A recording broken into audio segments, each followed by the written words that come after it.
country for the sake of prosperity. Thank you, MUANDZE Joyogo, for that report on the West African nation of Mali. As I earlier mentioned, we have seasoned guests on our guest list on our table this afternoon, and with me here in the studio is Mr. Mbofung Javans. He is an entrepreneur as well as a political analyst. Good afternoon, sir. Good afternoon, Ms. Sharon. It's once my pleasure sharing the same platform with you. Together we look into the happenings around Mali concerning the evacuation of the BARKHANE force and the future of the Malian people. Exactly. Thank you, sir, for coming. Okay, ladies and gentlemen, we equally have Kikelomo Shodeko, who's joined us all the way from Nigeria. She is a security analyst. Good afternoon, ma'am. You're welcome to today's edition.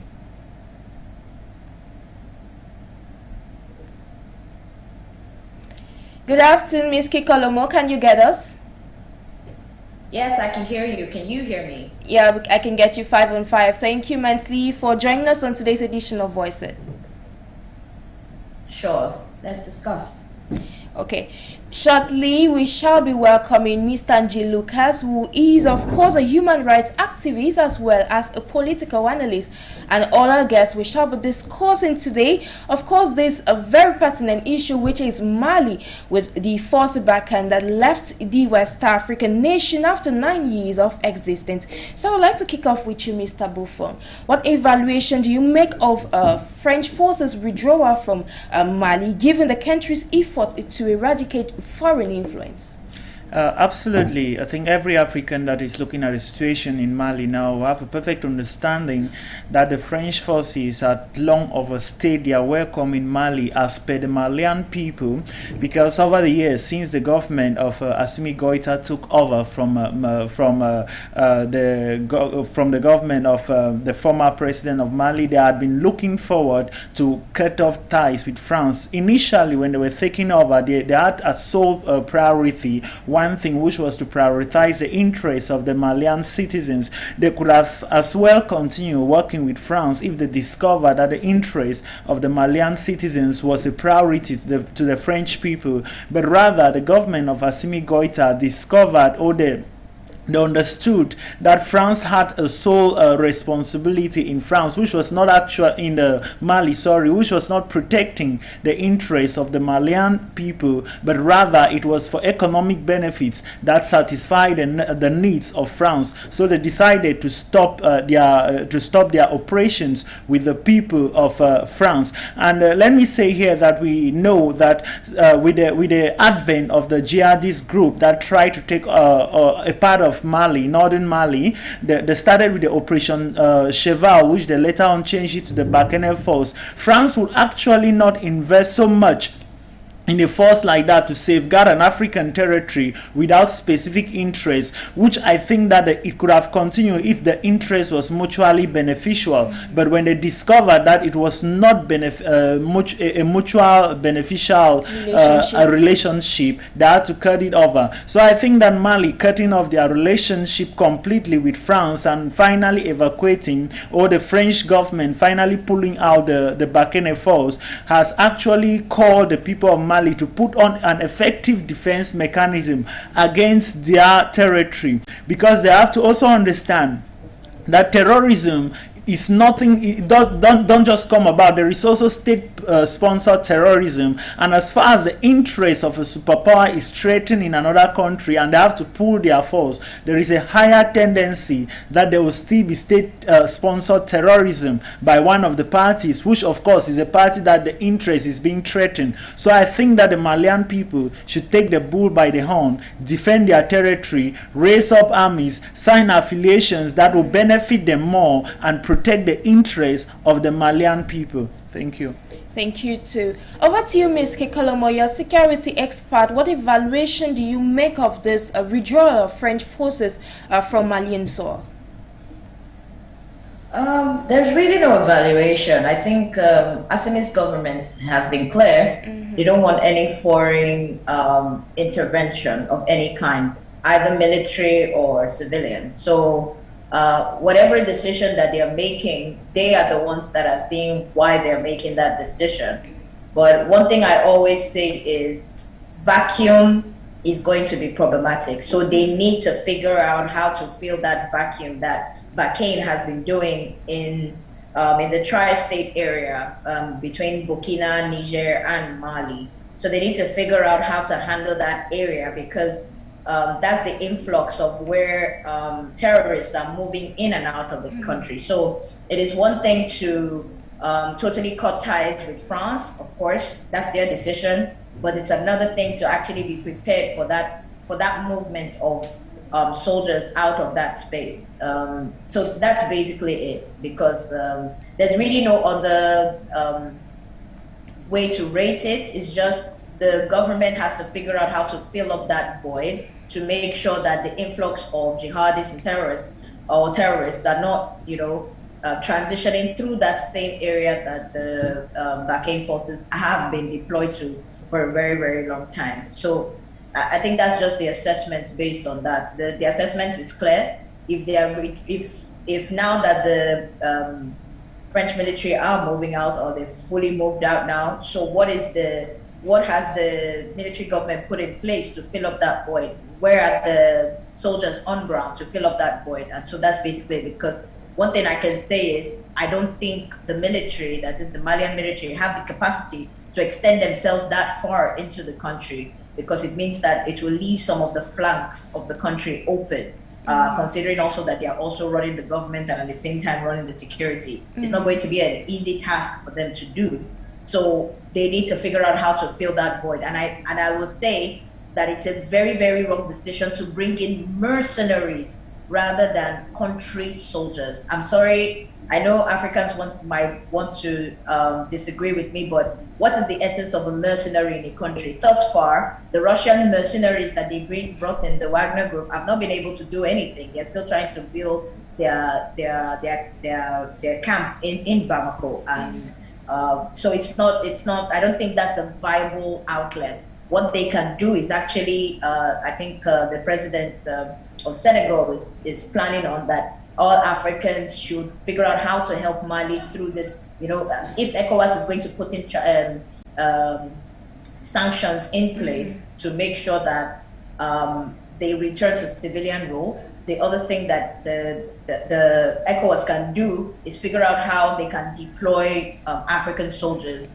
like soldiers from different countries that they can manage and send down to Mali to help in that war. Because if that war is won, if that battle is won all the way down in the northern region where all this terrorist activity is ongoing, it will also have a good effect on other countries that are facing this type of terrorist threats all over West Africa. So that's what I have to say about that. Thank you. Thank you so much. You did mention that the departure of these forces definitely is going to create a vacuum, especially when it comes to the security situation that's been affecting not just Mali, but has been affecting the Sahel region as a whole.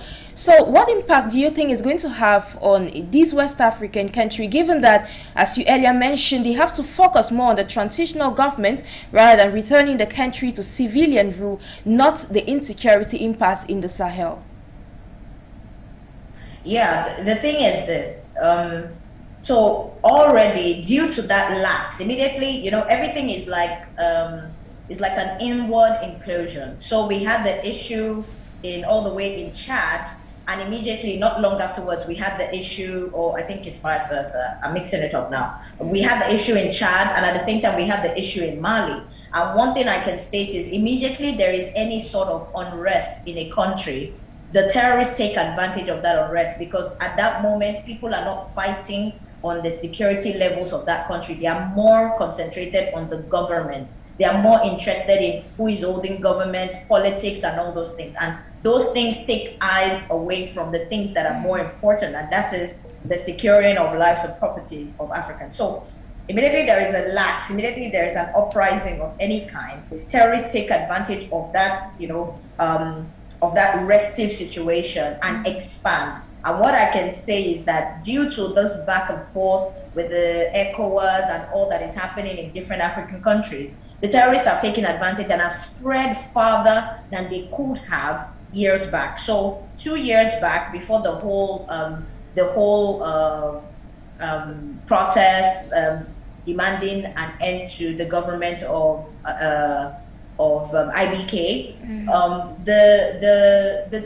They were already gaining grounds because there was a DDR in place that was already resulting in the dropping of arms by armed groups, non-state actors all over the country in Mali then. And so that seemed to be, so we had also the deployment of Malian soldiers into Kidal that was totally overtaken by CMA. So all these factors were at play until all the uprisings started and the military took over. Now, immediately the military took over, there was that shake, you know, the eyes, our eyes left what was going on with security and focused more on politics, which allowed the terrorists to expand further. And as we know, the military have been able to even curb as little as what is happening in Segu, in Mopti, that's the central region. And so, and if anything is happening in the central region consistently, it will definitely trickle down to other parts of the country. So yes, what I'm trying to say is, due to that factor in play, the fact that Barkhane has moved out of that zone that was controlled by them to an extent will also bring a vacuum that requires, we need to, well, Mali needs to fill that vacuum up as quickly as possible. And I think that will be possible only with the help of fellow African countries, because I wouldn't lie to you, Wagner will not be able to do the job. If Barkhane was not able to do the job to eliminate all the terrorists or reduce terrorism in that area, there is no certainty that Wagner will be able to do the same. Everybody's trying to just make, everybody's just trying to take advantage of African countries. And we as Africans, we are still not wiser despite all these years. If we need to become, we need to create our own inward alliances as Africans. If you have more soldiers, because all of us in West Africa especially, we are facing this terrorist issue. And until we come together, we have joint force type of collaborations, these things will not be curbed. And so I believe that African countries should begin to think of giving soldiers for joint task force type of soldiers working together all through those axes to make sure that we reduce the number of terrorists and, of course, also the recruitment of terrorists in that area. Thank you. Thank you to Ms. Kikelomo. Over to you, Mr. Mbofung. You did heard what our security analyst said. Now, given you did earlier mention that it's going to affect economy, especially that a country doesn't affiliate with another if they don't have anything to benefit from it. Now, what do you think this move is going to affect, not just the international relations with Mali, as well as other Western nations? As an African, I believe that anything that doesn't jeopardize the interests of the people of Mali should be accepted by Africans. And more so, I think that if the Barkhane force actually could have been studied and seen to be in the interests of the Malian people, then it could have been allowed to operate in Mali. Then saying that or buying the ideology that Russian mercenaries in Mali is one thing I always differ from, because it's true that there is a security company, as Mali described it. What is happening in Mali has to be accepted by us according to the way the Malians people describe it to us, not according to the way the West describe it to us. That is pure, in fact, those are the standards. The West have made us to understand that there are Russian mercenaries in Mali, which I don't think that unless Mali have accepted that there are actually mercenaries there, we should actually term them as mercenaries, because in as much as the West have termed it mercenaries, we still yet have Mali signing operations or signing cooperations. Not just Mali, other African countries signing cooperations with the Russian military. Are we saying that anything related to Russia are mercenaries because Russia had a modus operandi that differs from that of the West? We should look into that critically. What Africa needs now is putting African first, putting the interests of Africans first, putting the security of Africa first. And if to say that over the past years, Africans have realized that France comes to Africa first to benefit economically before any form of support, then we should also see how we can cut it, because as far as France focus on feeding fat from Africa,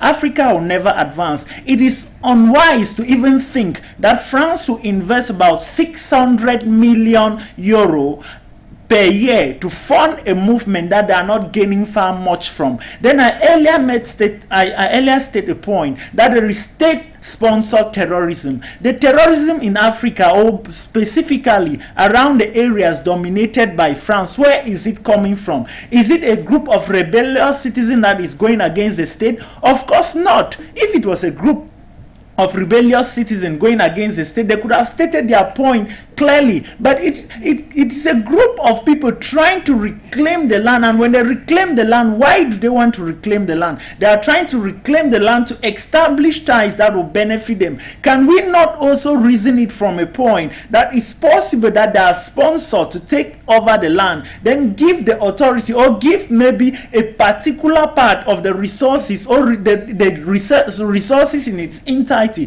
to a particular nation, and the same nation still steps aside to try to provide us support? Those are things we should be looking at. Then, if to say that France is cutting ties with Mali, Mali was not the only country in the Sahel affected by the jihadists, and France has totally not withdrawn the entire BARKHANE force away from Africa. They are still located in N'Djamena, they are still there in Niger. So they still even have in fact, it's a greater threat to the people of Mali, which I think that the people of Mali have two points now. They have to fight the BARKHANE, which is located in Niger, and they still have to keep on fighting the jihadists. And maybe their cooperation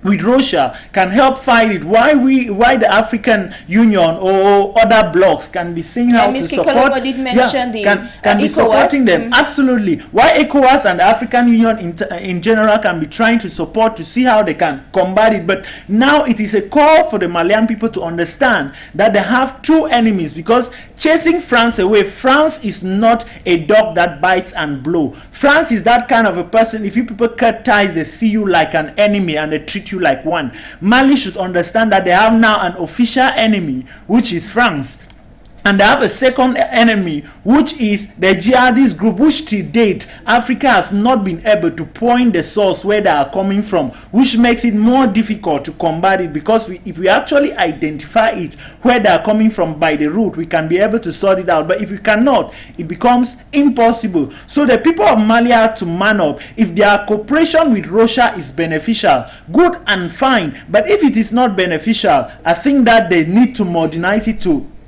protect their interests first. It is true that the Russian forces that have come into Mali, they are not yet fully established, but as I stated earlier, the Cheval operation did not just come, and it came and operated for I think for about 1 year before it was termed the BARKHANE, which was actually established in the Sahel region. So it might take time for us to feel the impact, it will take time for us to see it. But if to say that the Malian people think that the best thing for them to do now is to cut off ties with France, then it's a perfect thing. We as Africans, we must support them to see that actually they have cut ties with the France. Remember, above everything we are doing, what matters is the interest of the people of Mali, not the interest of any other person, because Mali above everything is a sovereign state, and we must respect their sovereignty.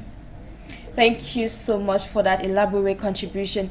I think it's high time we welcome our guest, which joined us all the way from the southwest region of Cameroon, Mr. Nji Lucas, who is a human rights activist as well as a political analyst. Good day, sir.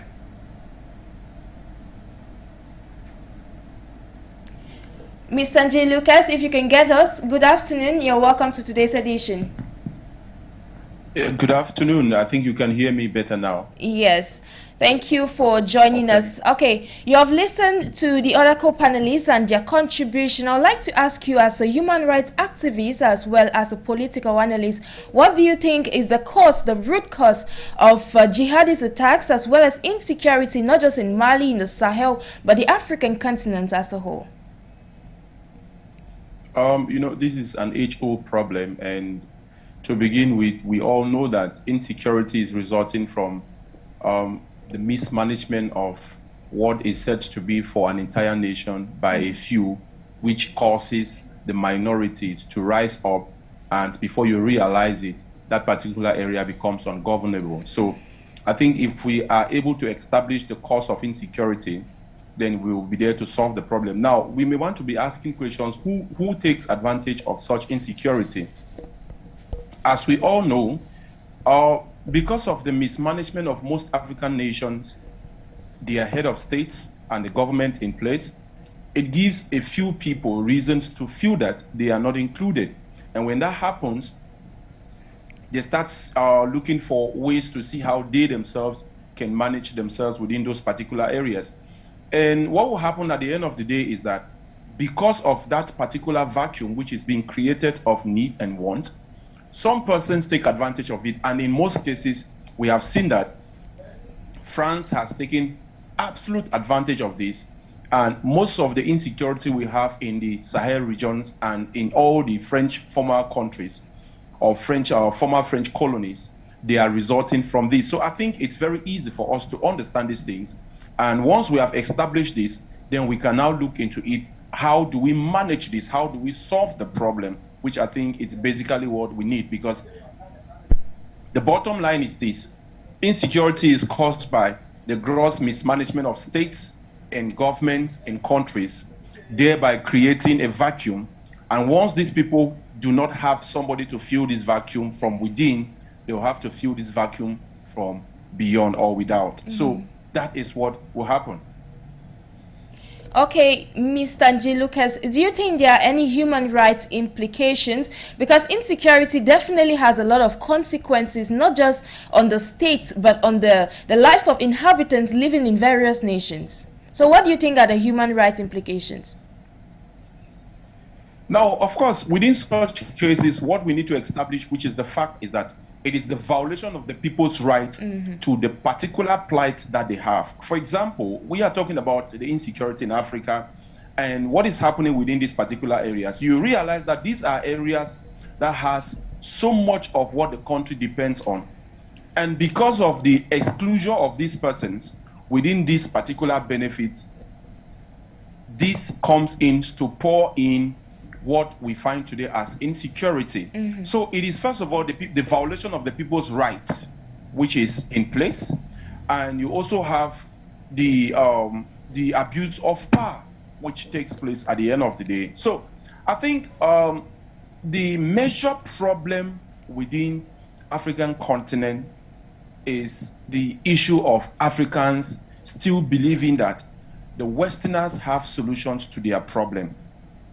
Some time ago, I said that it was not going to be that we want to become an island. We are not going to serve as an island continent. But what I'm saying is that we should be able to understand what we have is capable of giving us that leverage when we sit in the international market to decide on how much our product will be sold. We are going to sell it based on what we have. So once these things are violated, once all these treaties, once they are violated between the local communities and the central government, it will result to insecurity. This is the principal cause of insecurity. I have always been saying this, that if you want to have it in the simplest way, if you have a home and you have two children, and one of your children has a bag which you have bought, and the other child needs a bag, and you are telling that child to get a plastic bag to put perhaps his books to school, when he goes to school, he will be ridiculed. And once the others will mock at him that look at what you have, the next thing he would think about is he comes back home, and before you realize it, you have to start drag on with him now on what he says. If you don't want to do it, some other person is going to fill in that vacuum. So a lot of persons tend to look at the issue of Russia coming into Mali to be some kind of another game which the West has to play. Yes, I understand that Russia is not coming because she finds the continent to be so innocent about what is happening on the ground. We should not forget that Russia, in the days of colonialism, refused to colonize any country and was the first country to stand against colonialism and slave trade. It is worth mentioning. And Russia is not in Africa to take over the things which she has come to send out. Those guys have always said to be the oppressors and the people who inflict pain on the innocent African people. No, that is not what Russia is all about. Russia wants to have some kind of a partnership with any African country which is readily available to ensure that what they have, they should use it properly to also, why not, have a say in the international market. We should not forget that if we talk about French former colonies, their products do not get into the world market without France deciding how much they will sell that product. Their products doesn't get into the market without France deciding who buys the product. So from there you understand that France is basically out to make African countries stay poor, and she will be there to create militias. Now what we have in these countries is we have militias which they have decided to tag them terrorist groups.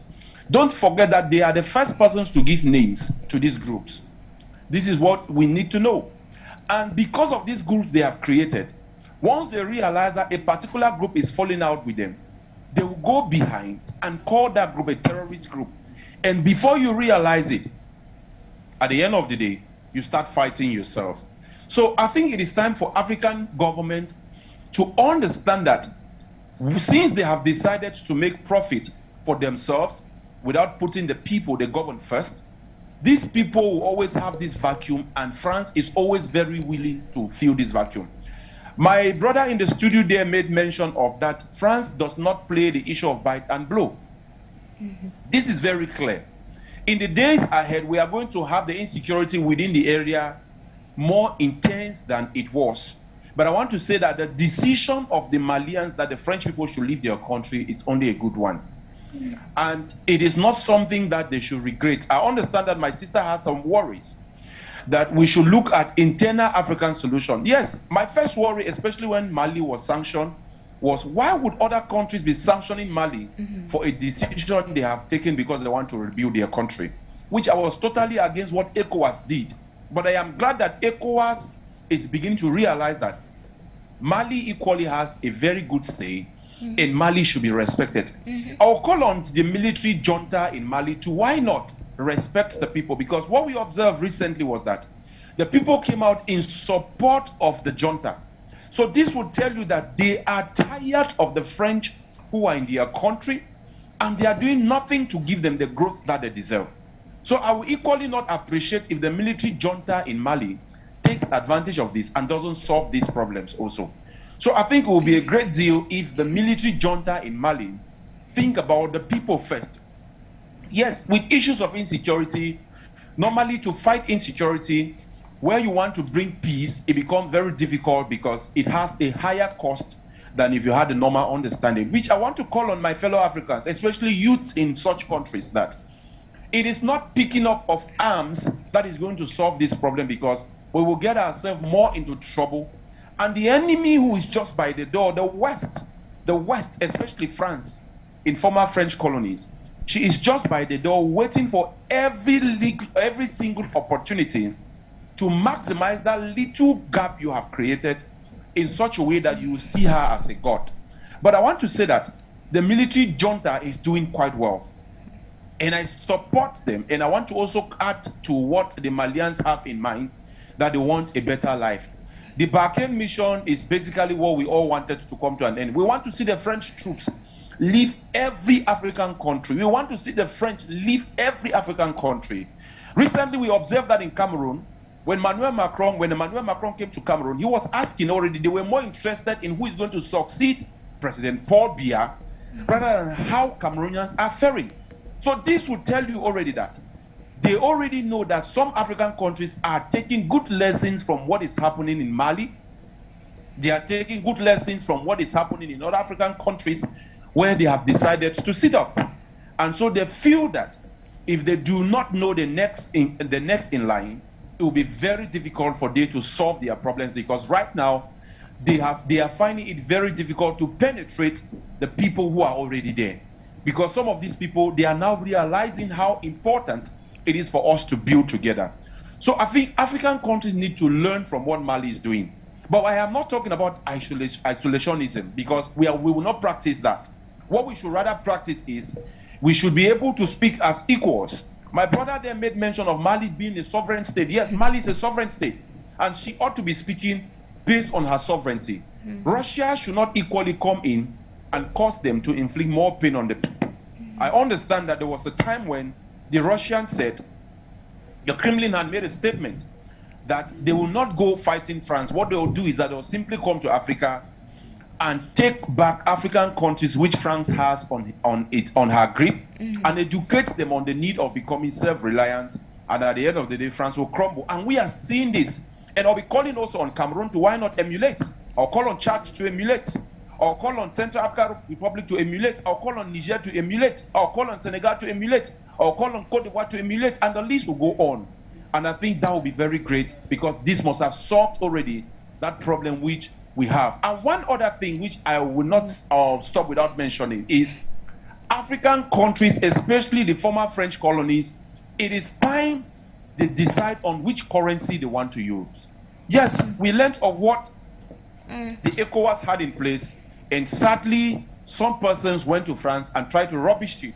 But I want to say that if you observe how much they have in their reserves in France, it will tell you how difficult it is. So it should move gradually. It should move gradually. The French people are aware, France is very much aware, that the next thing the Malians will start talking about will be an independent currency. We have seen the sanctions meted on Russia, and she says you have to buy with my currency. We have gold, we have silver, we have everything that the people need. Europe relies on us. We cannot keep calling Africa the breadbasket, and Africans are not living the life of that person who is the breadbasket. I think it's because most African leaders do not want to have Africans' interests first. They want to have their personal interests. So we as young Africans, this is the time for us to take why, and why not copy from what happens. Look at Flo Lumumba. Look at what Kenya just did. As much as it was not easy, we understand that the transition is moving on. From one president to the other, the people first. If we consider the people first, we will not have problem in Africa. So we should not forget the bottom line, what causes insecurity in Africa, it is the refusal of the governing class to share what many call the national cake to go across the nations. Thank you. Thank you to Mr. Nji Lucas. Over to you, Ms. Kikelomo. You are a security expert. You heard what Mr. Nji Lucas said, as well as Mr. Mbofung Javans. What do you think African governments, as well as security experts on the African continent, can do to tame this cankerworm insecurity? This is not the first time I will listen to fellow Africans talk about the disparities in how France has taken over everything, and Malian people, their sovereign nation. I hear you loud and clear, but we are still surfacing these issues, and that's the problem. Understanding the foundation of every problem, I am looking at it, I would always look at it from a risk management and a security issue. And so understanding that these people that were formerly fighting for a territory are no more in that phase. And I would even tell you that most of them don't come from that territory. Most of them are foreign persons that came into that territory that just want to run their own government based on their own ideologies, right? And that's one thing I want us to also understand, that as much as the people in that space want better lives for themselves, is the same way in which foreign entities, the same way we feel overwhelmed by the presence of France and all the foreign entities, is the same way these foreign entities have also taken over these locations that we gladly say these are people that want to self-govern and all that and all that. I understand that aspect, but I just want us to see things clearly, right? I'm not here to accuse anybody or not accuse anybody in this case. I'm just here to talk about the issues at hand and how the implementation process can start. First and foremost, calling on young people that don't even know the pathway in which we will take to get to where we are going. We don't know. That's the thing. And we don't even have people that know. And the people that know are not even on our continent. Most of them have left to other places. They've left to other places that will make their lives better, quote and unquote, right? That's one thing we need to understand. Because when we understand all these challenges that we face, then understanding the history too is important. Then we begin to build step by step. There is no quick solution to it. And I will always say that there is no, even with security, especially when it has turned into something else, when it's now an infestation, rather than just a surface or armed groups that are in spaces and being maybe funded by foreign people or foreign nationals and whatnot. That is the reality of what we have in Africa. Now, the foreign entities that are actually fully fulfilling the bills of all these armed groups that we have running their activities all over Africa and West Africa especially, they are not only from France or only from where we think. They are from different countries in the world. Even fellow citizens in that country are also part of the people funding these activities. So that is what I want you all to understand. So as much as the beam at the moment is on France, and if France leaves, then the problem starts to dissipate or the problems get worse. No, we need to understand that the threat is no more just France. The threats have changed. They have metamorphosed into things we can't even begin to imagine. Like in our own little way that we think France might be the problem. No, it is way higher and way even further than our minds can comprehend. By the time you sit down with security reports, I understand your viewpoints, you're a political analyst, and so most of what you see is based on the political aspect of it. But I will tell you that when it comes to insecurity, it has metamorphosed from what you can see. It has turned into something else. I can tell you that even the people that live in the communities are part of the people that help these terrorist groups. Yes, out of force, but that is the scenario we have at this point. So it is no more what we think it is on the surface value, but way more in depth than that. And so the question is, how do we begin to solve these problems? Now, part of solving the problem is understanding that there are private companies in Africa, and I don't mean private companies run by foreigners in Africa. No, there are owners of businesses in Africa that have thought of solutions and have presented to their governments on a consistent basis for implementation. But what has happened, most of the time, these things are not implemented and they are swept under the rug. And so these are the things that are at play when it comes to what we are facing currently. So to think that maybe BARKHANE or France is the only problem we have as Africans, it's the list, as in it's not even top of the list, because the list is endless. So one step at a time, what do we start with? When it comes to security, at least I know a little. What do we understand? We understand that as we are running kinetic operations, non-kinetic operations should go hand in hand. And what is the goal? The goal is to create an environment in which normally people can just, from what is happening, people can get that sense of security again and begin to run their businesses like they were in the beginning. And so these are what are supposed to be in place already. And so it's a step-by-step thing. And I will go back to it again. That vacuum that will be created, maybe it increases insecurity in that area or not, that vacuum needs to be filled up. So either we are working with our fellow African countries where we are deploying, because if they are able to work all through that West African coast, that will ease up on all the terrorist activities we are now recording in Benin, Cote d'Ivoire, Mali, Niger, Chad, Nigeria, all those countries along the coast, even up to Cameroon. And as we know already, apart from the terrorist threat in Cameroon, we still have non-state militia also causing chaos because they want to separate, and so that is the situation we have in hand. So as much as we say, oh, the problem is just people that want to take over the territory because they are tired of how the people at the top, of course, we know our leaders have not even been up to par in their behavioral patterns towards us. But we need to understand that the trouble is more in depth than what we think on the surface.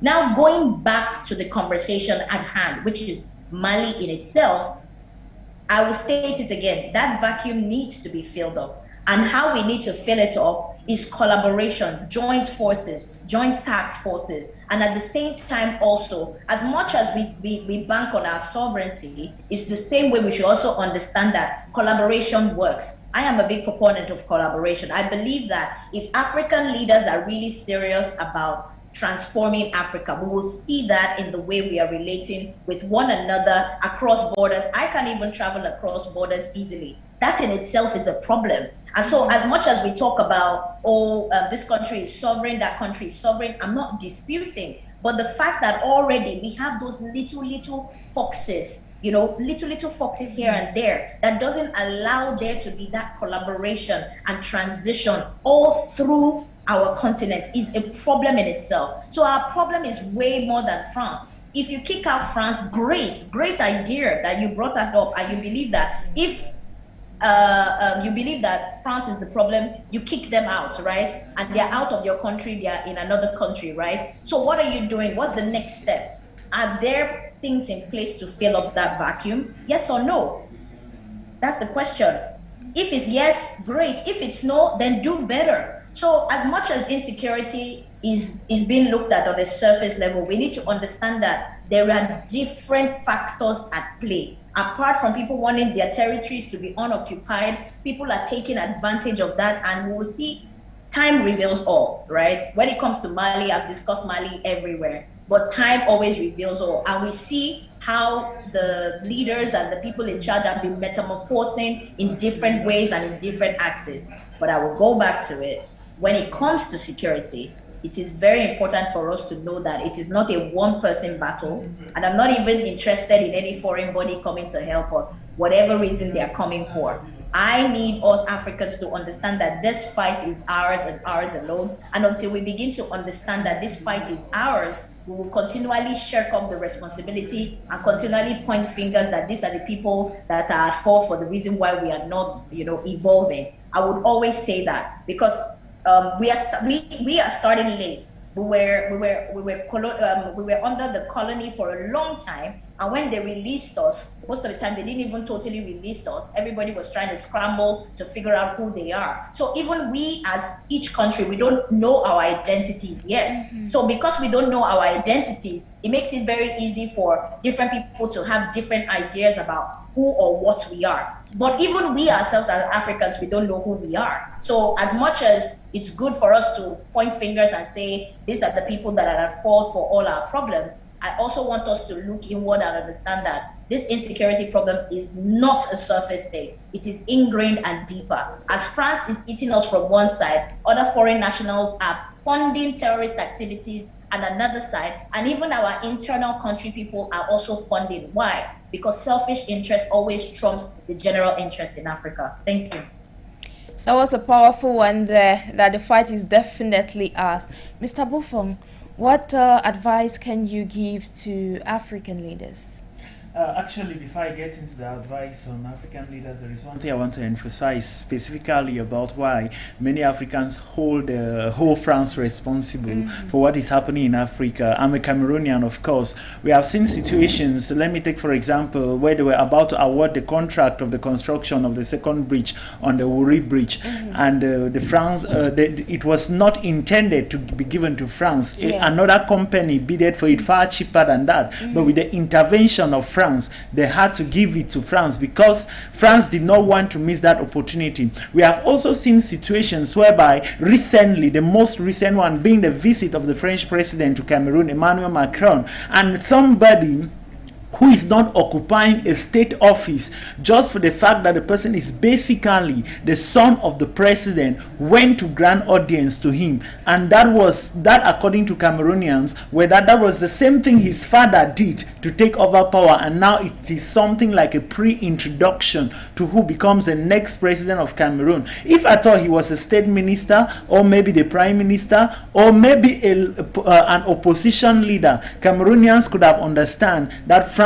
doesn't want to have anything to do with Africa. In such a case, if tomorrow Cameroonians see him sitting there and they blame France, will we say that France did not have an influence? Of course no, because there have been a clear introduction on media. Then come to think of it, France has never allowed her former colonies to be independent. How can we explain the fact that 60 years after independence, France colonies still have to reserve up to 50% of their international sales, their international reserves in a French bank? It doesn't make sense. How do we explain the fact that 60 years after independence, French former colonies still have to use a currency determined and imposed on them by France? It doesn't make sense. How do we explain the fact that ECOWAS sat down, decided to adopt the ECO with countries like Nigeria involved, with countries like Ghana involved, that is the Naira, the cedis involved? France single-handedly invited Ouattara to Elysee Palace, and he came back and announced that the ECO is a replacement of the franc CFA. Meanwhile, other countries have their independent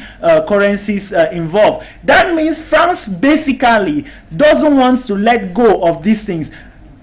That means France basically directly have an influence. I'm not disputing the fact that there are other bodies that are sponsoring terrorism in Africa, but France is doing their own clean and clear. France is not trying to even mitigate it. They are trying to impose on her former colonies. Through their former colonies, they are also trying to establish ties with Africa. How can we also explain the fact that after this former election that just held in France, one of Macron's main agenda was to re-establish friendship ties with Africa, because he discovered that they were losing grip on Africa. They are not ready to let go of that. They are ready to keep on manipulating Africa, which is the reason why, in case of any problem, Africa will be looking towards France. Meanwhile, if France want this to stop, or if we want that to stop, we should actually be telling France to cut off these ties. Then let us start pointing at it. There might be other points or other countries or other individuals, but France should first of all pull out. Let us now look at the minor ones we are having, because so far France have actually demonstrated that they have the overall power as far as it is concerned. France doesn't produce timber, but it's one of the highest suppliers of timber in the world market. It doesn't make sense, not at all. So France should actually pull out of Africa, then let Africa handle the minimal powers that are coming in to create terrorism in Africa. Then with what is happening now, the advice Africans leaders should take is that, first of all, we should understand something. We should forget about our stomach when we are given public office. We should work for the interests of the people. Embezzlement, corruption, nepotism, all those things comes when we keep our stomach a priority, when we think that we came to power to secure our interests and not the interests of the people. The people are the key factors in our government, in our leadership. In fact, our leadership should be people oriented. You should lead a sacrificial way, in such a way that when you are leaving, your legacy, what you have left behind, should be the impact on the people and not what you have gathered for yourself and your family. In that way, we can be sure that the interests of Africa will be put in place. The interests of our respective countries will be put in place. And if we are entering into corporations, we will first of all consider the people first. We will not be considering if our agreements will permit us stay in power for a longer period of time, or will permit us manipulate the constitution to suit us for a period of time. Rather, we will know that we have a specific time frame to serve the people, and after the service of the people, what will remain with them is what we have done for them, is the impact we have created in their lives, and that is the only way Africa can be advancing. Thank you so much. To wrap up with you, Mr. Nji Lucas, I would like to ask you, what do you think is the way forward? Yeah, the way forward is very easy. Can you hear me? Yes, I can get you 5 on 5.